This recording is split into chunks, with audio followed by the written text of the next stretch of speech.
Thank you. May I be allowed to propound a few questions to the distinguished representative of APEC? Gladly, it's my honor, Mr. Speaker. Thank you very much, Mr. Speaker, distinguished colleague.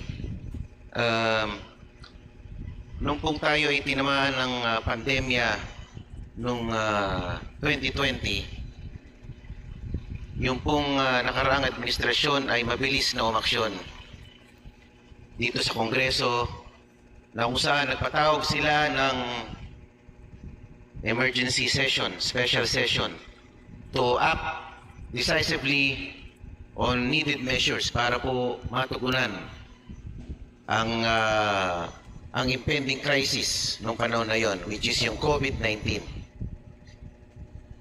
Alam ko po yun dahil chief of staff na po ako ng tatay ko noon. Kahit naka-break sila po ay nagtawag ng special session para aksyonan ang napakahalagang mga legislative measures, yung nga pong Bayanihan 1, para po matugunan ang pangangailangan nating mga kababayan nung panahon ng pandemya. Mr. Speaker, tayo po bang nung 20th Congress ngayon, nung tayo po ay nagkaroon ng break at sumiklab ang digmaan sa Iran, sa pagitan ng Iran, US at Israel, meron po bang nakaisip sa ating liderato na tayo ay magtawag ng special session? Sa pagkakatanda ko po, mayroon po tayo lead. Opo. So in short, kahit po kayo ay talagang gumagastos para lumipad mula sa inyong hometown papunta dito, hindi po talaga hindi po nagtawag ng special session ng ating Pangulo to act on proposed measures to address the fuel crisis brought about by the Middle East conflict. Wala pong naganap na special session, instead committee hearings to discuss matters about government interventions. Opo, at nung isa nga pong itinanghal na lead committee conference, ako po ay umapila sa ating chairperson na si Congressman Miro Kimbo, na ako nga po ay umaapila na kung sakali ay dinggin ng presidente na siya ay magtawag ng special session, kasi marami pong nakabinbin na batas na sana ay magbibigay kalutasan o lunas sa problema natin noon. Ako nga po ay katunayan nag-submit ng bill that will put a cap on fuel VAT. Yung VAT ng fuel ay doon lamang sana sa pre-war o pre-crisis rates. Yun po yung layo ng aking batas. At hanggang ngayon na hindi po na-aksyonan dahil nga po hindi po nakapagtawag ng special session. At isa pa po doon, yung isang bill namin na inihain ni Congressman Makasait na magkaroon sana ng strategic stockpiling. Mag-imbak ng sapat na supply ng langis para hindi tayo namumroblema pag ganitong may sumisiklab na digmaan sa gitnang silangan. So ito po hindi na-aksyonan. Itong panawagan ko ngayon na ipako muna natin doon sa presyo, which is the basis of the BIR, doon sa target revenue nila sa 2026. Din yung in excess of that amount, isuspend muna natin. Anyway, naka-windfall na tayo nung almost 2 months. Opo, dahil marami na po tayong nakuha na revenue dahil po na sa windfall na sinasabi nyo. Pero bumalik na nga po, nag-resume na ang session. Ako po ay nag-aantay sa Committee on Energy kung kailan po matitake up ang ating mga panukalang batas. Na-take up na po yan kahapon.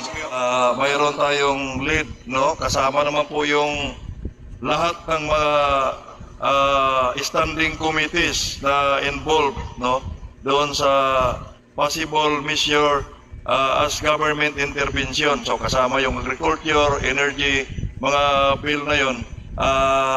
na nagkaroon na po ng committee hearing kahapon. Kayo po ba ay naniniwala na ang Department of Energy pati ang ERC ay wala talagang kapangyarihan na kontrolin o mag-take over sa fuel industry sa panahon ng emergency o sa panahon ng krisis tulad nitong kinakaharap natin ngayon? In my humble understanding of the oil deregulation law, wala po, but with the issuance of our President of the Executive Order, mayroon na po silang kakaunti na kapangyarihan na para somehow diktahan yung presyo para yung ginagawa sa DTI na SRP. Opo, nabasa ko rin po yun sa Oil Deregulation Act. In times of crisis, the Department of Energy Secretary can take over the industry and the players. Meron pong ganun na provision. At ito po ay hindi masyadong nabibigyan pansin itong provision na ito sa ating batas.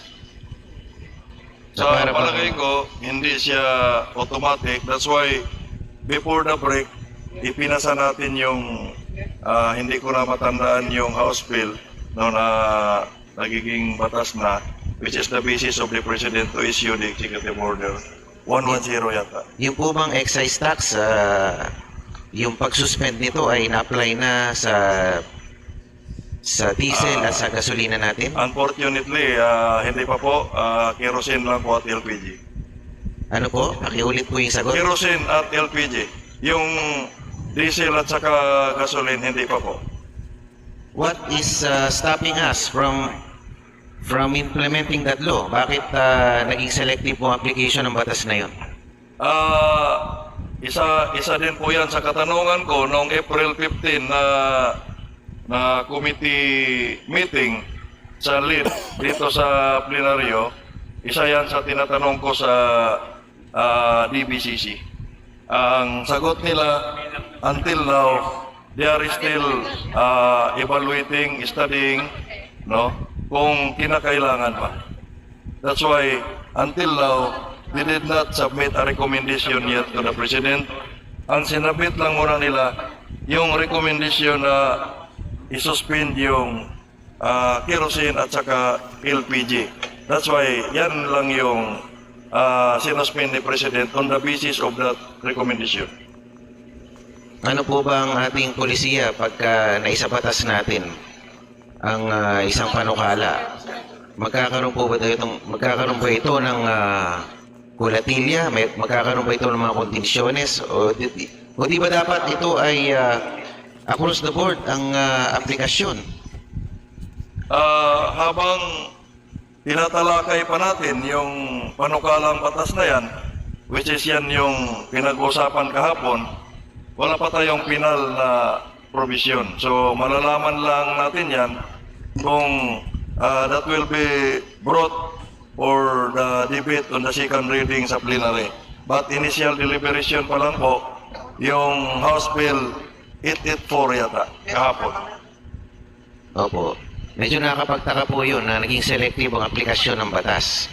And it excluded diesel and gasoline in the suspension of excise tax. Hindi ko po alam kung ito nangyari na. Meron po bang president dito na ang aplikasyon ng batas ay may pinipili? May pinipili na item. Merong lalagtawan, merong i-cover. At kanino pong nanggaling yung rekomendasyon na yun na wag isamang LP ang diesel at gasolina? DBCC yata ang may recommendation. Pero batas na po ito eh. Di po ba?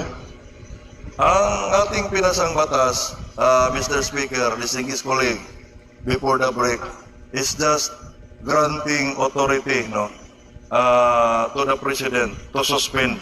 So si Presidente na po ang mag-issue niyan.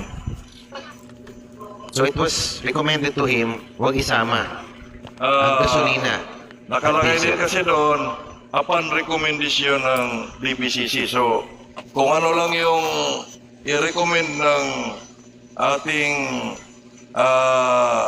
mga member sa DBCC, which is composed of different government agencies, yan lang din po ang gagawin ng Presidente. It is rather ironical to note kung ano pa yung fuel na ginagamit ng middle class. Specifically yung drivers natin, yung diesel, yun pa yung in-exclude. Ito yung ginagamit na hanap buhay ng ating mga chopper. Bakit ito pa yung hindi sinama sa suspension ng excise tax? Parang baligtad. Kung ano po yung ginagamit ng mga chopper ng transport sector, ito po yung hindi kasama.